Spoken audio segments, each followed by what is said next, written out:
My name is Elena. I'm 31 years old, and I'll never forget the day I realized the man I trusted most had betrayed me in the most humiliating way possible. Imagine this. You've been saving for years, every extra dollar tucked away, every impulse resisted, every sacrifice justified, because you thought you were building a future with the person you loved. Then one morning, you wake up and realize it's all gone. Not spent on bills, not spent on emergencies, but taken, stolen, by your own husband. That's what happened to me. If you want to hear how this nightmare unfolded and how I eventually turned the tables, make sure to like this video and subscribe to the channel for more unbelievable family drama stories. Now, let me take you back to where it all began. I wasn't born into money. In fact, money was the one thing my family never seemed to have enough of. My parents worked hard, but between bills, repairs, and the occasional medical emergency, we were always stretched thin. So when I got married to Daniel, I promised myself one thing. I will never live hand-to-mouth again. From the first year of our marriage, I set aside a portion of my paycheck. Sometimes it was only a few dollars, other times a few hundred. Birthdays, bonuses, side hustles, everything extra went into a savings account with my name on it. My dream was simple. Buy a modest house, something we could truly call ours, something safe and stable. Daniel knew about the savings. At least, he pretended to. Whenever we discussed the future, he would smile and say things like, "You're amazing, Elena. You're the responsible one. You'll make sure we're set for life." I thought those words meant he appreciated me. I didn't realize they were foreshadowing his betrayal. It started with small things. Daniel had always been a bit reckless with money. He loved gadgets, luxury watches, expensive nights out with friends. I would scold him, gently at first, then more seriously. He would laugh, kiss me, and say, "Don't worry, babe. That's why I've got you. You're my safety net." At the time, I thought it was a joke. I didn't realize it was the truest thing he'd ever said. Months passed, then years. My savings grew into something substantial. By my 30th birthday, I had $78,000 tucked away. I was so proud, not because of the number, but because of what it represented. Sacrifice, discipline, hope. But one morning, everything shattered. I remember it vividly. It was a Saturday. The sun was shining, I had just brewed coffee, and I sat down with my laptop to review my account. It was something I did monthly, a small ritual that kept me motivated. But this time, the number staring back at me didn't make sense.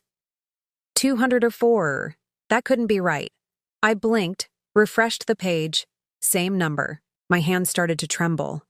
I scrolled down to see the recent transactions. My heart stopped.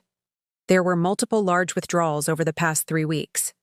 $10,000 here, $15,000 there, then one massive withdrawal of $50,000, all labeled as transfers to another account. I froze, my vision blurred, my body went cold. There was only one explanation. Someone had taken everything I worked for. And that someone was my husband.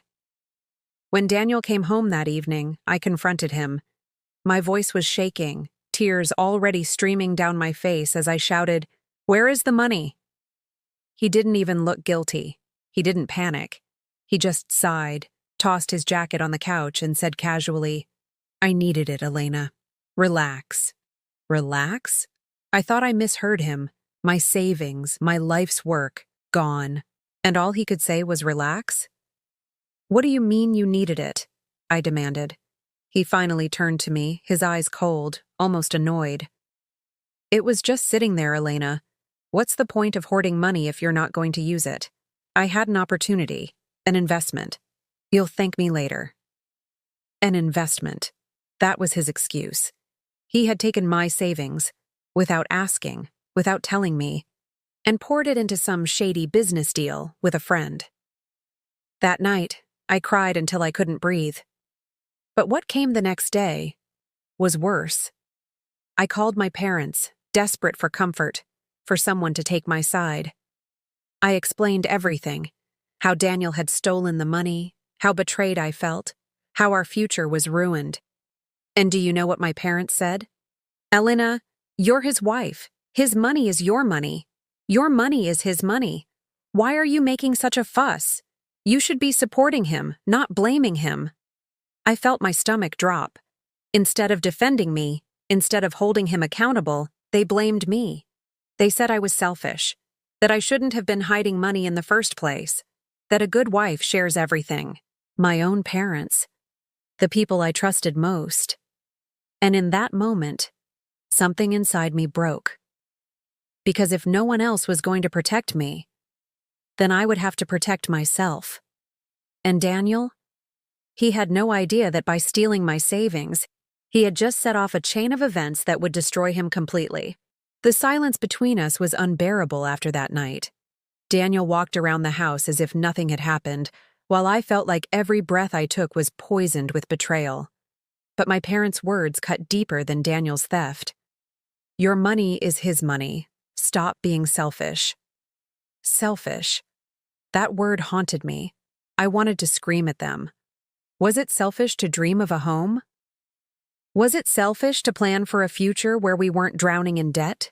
Was it selfish to believe in my own husband? But to them, none of it mattered. In their eyes, I wasn't a responsible wife.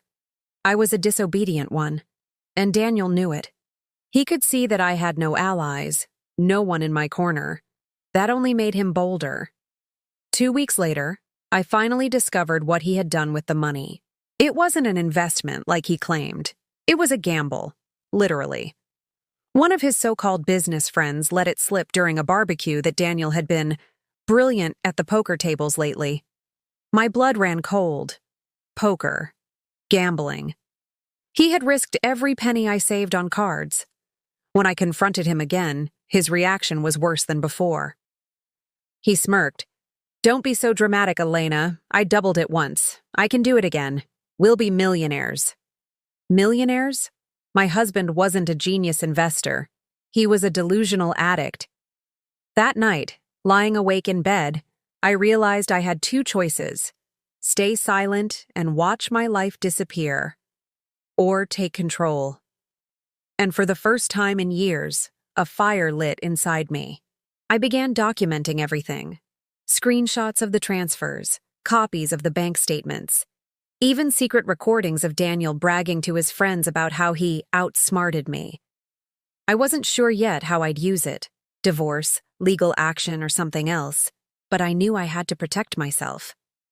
What made it worse, though, was my parents. Whenever I called them, hoping maybe they'd see reason, the conversation always ended the same. "Elena, marriage is about sacrifice. Elena, you can't embarrass your husband like this. Elena, stop making money more important than love." But what they didn't understand was this: Daniel had destroyed love the moment he took that money. The final straw came one evening when Daniel stumbled home drunk, reeking of whiskey and smoke. He tossed a crumpled piece of paper onto the table. "What's this?" I asked, picking it up. "Loan agreement?" he slurred. "Had to borrow a little more for the next round. Don't worry, I put your name too. We're in this together, babe." My blood turned to ice. He had taken out a loan, in both our names. If he lost, I would be legally responsible for half the debt. That was the moment I knew. It wasn't just betrayal anymore. It was war. I spent the next week pretending, smiling, cooking dinner, nodding along to his endless delusions about becoming rich. But inside, I was planning my escape. I contacted a lawyer in secret. I gathered every piece of evidence I had: the withdrawals, the gambling, the loan papers. The lawyer told me something that gave me strength. "Elena, you've built a strong case. He's committed financial abuse. If you play this carefully, not only can you divorce him, but you can make sure he pays for what he did." For the first time in months, I felt hope, but I also felt anger. Burning, searing anger. Because divorce wasn't enough. Daniel needed to understand the pain he caused me. He needed to feel what it was like to lose everything. And that's when my plan began to take shape. See, Daniel was reckless, but he was also predictable. He couldn't keep secrets. He bragged to anyone who would listen, so I started feeding him small bits of false encouragement, acting like I was finally coming around to his gambling, pretending to admire his so-called brilliance. And just like I expected, he let his guard down. He gave me access to his gambling accounts, showed me his emails with loan sharks, even introduced me to the shady friends he gambled with. All the while, I kept documenting, recording, collecting proof. But while I was planning his downfall, another betrayal hit me like a knife to the chest. One evening, I went to my parents' house for dinner. I was exhausted, drained from the double life I was living, and I finally broke down. Tears streamed down my face as I begged them to just listen, really listen, to what Daniel had done. My mother sighed, shaking her head. "Elena, this is embarrassing. You need to stop exaggerating. Daniel came by last week and he told us everything. He said you're overreacting, that you don't support him, that you're cold." My father chimed in. "Honestly, we agree with him. You've always been too controlling. Men need freedom, Elena.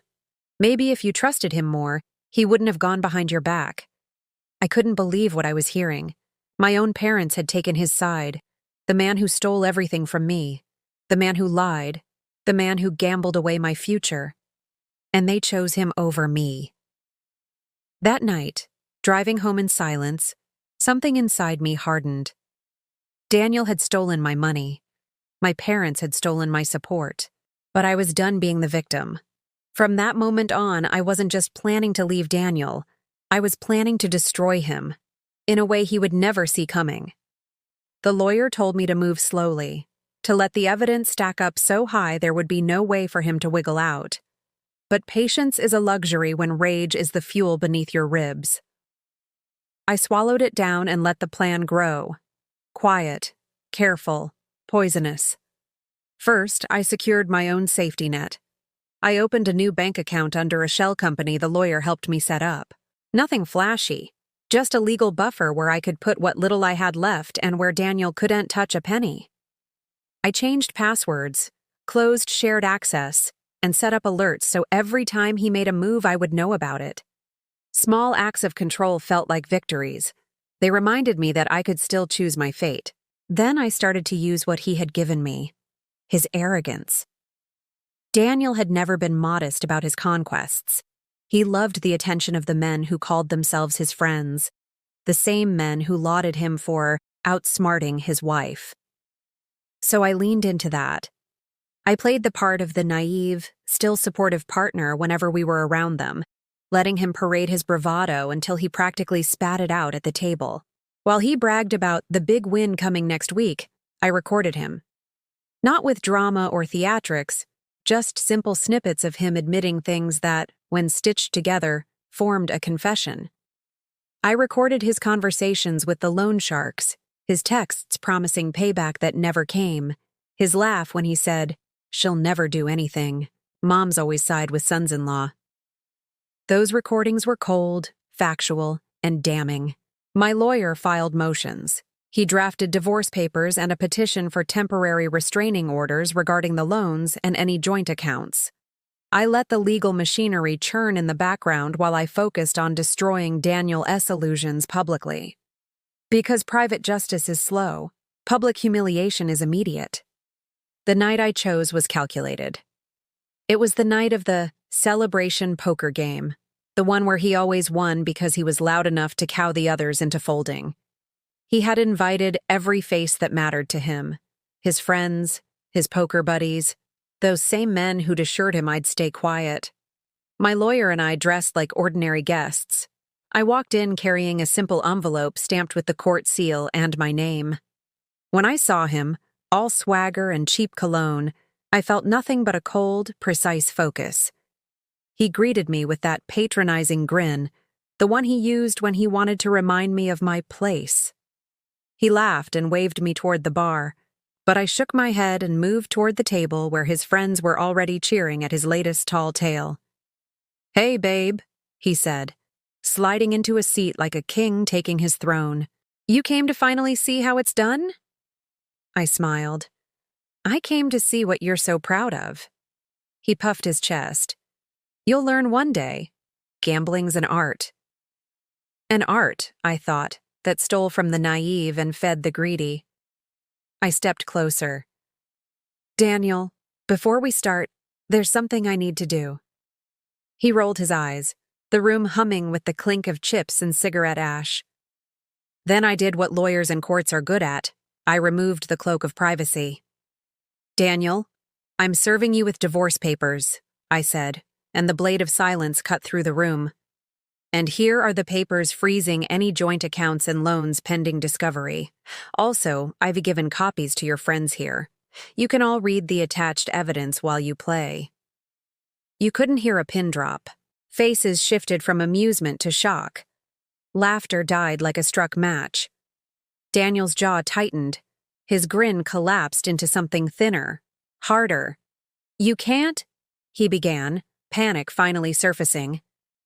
His friend Marco, the one who'd bragged about helping him out with contacts, scoffed with forced confidence, but the color had left his face.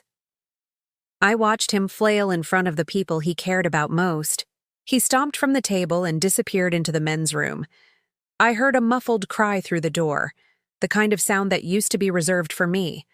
For the first time, his friends looked at him the way I had when I found my account drained. Betrayed, embarrassed, and a little afraid. The men who used to applaud his bravado started whispering about money they'd lent him, debts they thought he'd covered. The poker chips on the table suddenly looked fragile. One of them, the quiet one who rarely spoke, pulled out his phone, thumbed through messages, and then said, "You took from her? You took hers too?" His voice was incredulous. Another voice, higher, said, "We thought you were the man to beat." The compliments turned into questions about repayments, about guarantees, about why he'd been so reckless. Daniel came back, pale and sweating. He tried to laugh again, to charm, to deny. But the seed had been planted. The room that used to amplify his lies now amplified their consequences. My parents weren't there that night, but that was next. I had already sent them a copy of the key documents with a short, cold note. "Read this before you judge me again," they called. Once, twice, angry, then hesitant. Their voices trembled on the phone the way his had in the bathroom. For the first time, they asked questions they hadn't to ask when they dismissed me. Why didn't you tell us sooner? Why let it go on? They had to listen to the recordings.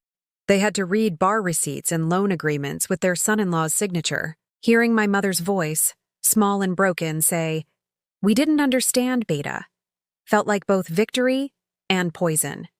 Victory because the truth was finally making them see. Poison because truth didn't undo the choices they'd made when I needed them most. That night, Daniel went from a man of swagger to a man of scraps. The friends who had cheered him turned away. The loan sharks who once whispered in his ear now demanded repayment or threatened consequences. The poker games stopped being a place where he was invincible. They became the theater of his unraveling. I left the poker house in the early morning, heart pounding but steady. My chest felt empty and full at once. I had shown him to the world the way he should have been shown years ago.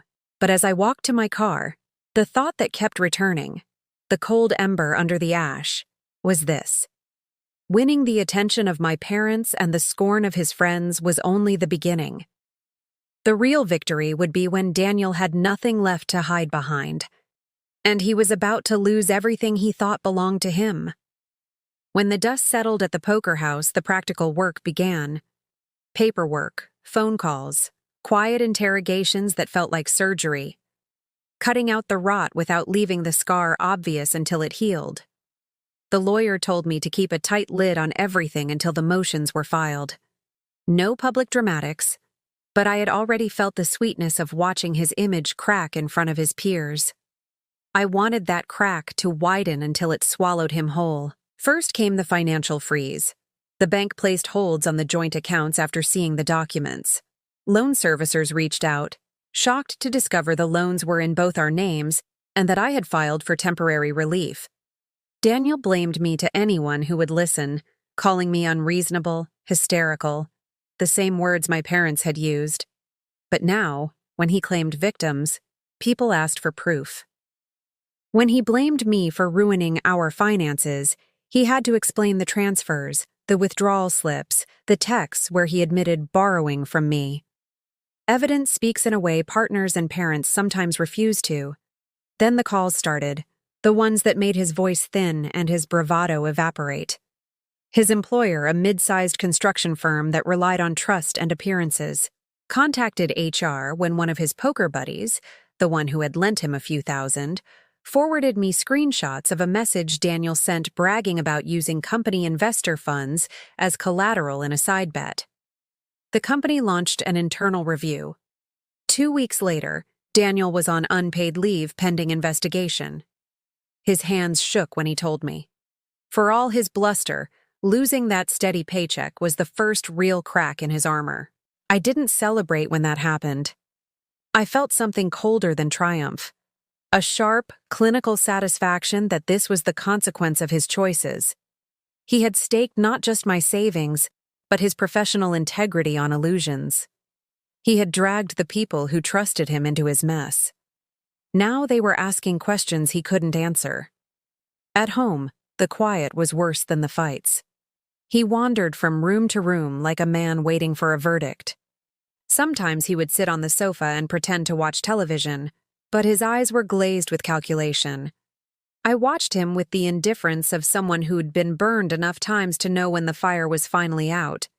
He tried to charm, to bargain, to promise, all the old tools he used to wield. None of them worked anymore. Meanwhile, my parents' calls grew more frequent and softer. My mother said she had read the recordings and the bank statements and could barely sleep. My father, who had once lectured me about trusting my husband, now asked permission to come by. There was shame in their voices, the kind of shame that can be erased with excuses. They asked questions they should have asked years ago. Why didn't I tell them sooner? Why did I endure it for so long? I answered honestly and coldly. Because I thought family meant you'd have my back. Because I thought marriage meant respect. Their apologies were small and late, but they came. For a while, I let them inch back. Not because I needed them, I didn't, but because they were part of the wound I had to clean. Forgiveness was not instantaneous. It was a process with careful steps. They met my lawyer, sat in the office, and watched the evidence play like a slow, ugly movie. Realization dawned on their faces when they heard Daniel's recorded laugh saying, "She'll never do anything." Hearing them finally see me as I had been, not as their daughter who overreacted, felt like reclaiming a piece of myself. But reclaiming wasn't enough. I wanted him held accountable. The divorce proceedings dragged on, as these things do. He fought tooth and nail, claiming coercion, claiming I'd manipulated the accounts. His denials sounded thinner by the day. The more he resisted, the more the documents told a different story. Transfers, gambling receipts, texts arranging loans under false pretenses. The judge granted me temporary protection regarding the loans and ordered full disclosure of all financials. That ruling suffocated what remained of his bravado. The worst moment, the moment I thought would break me, came when he showed up at my mother's house, desperate and unhinged. He stood on the porch, rain soaking his jacket, and shouted that I had ruined him, that I had destroyed his reputation. My father opened the door, the two men facing each other like gladiators. The scene could have been ugly. It could have replayed the old script where the man's loudness subdued the woman's truth. Instead, my father, who had been the one to lecture me about giving men freedom, said, in a voice that held both disappointment and pity, "Get help, Daniel. We warned you." It was the phrase of a man who had finally chosen the right side. Daniel's face contorted.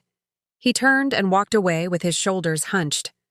That image, the boy who had once walked into our lives with promises, Now walking away with nothing but a broken stride felt like an end and a beginning at once. But the final cut came unexpectedly.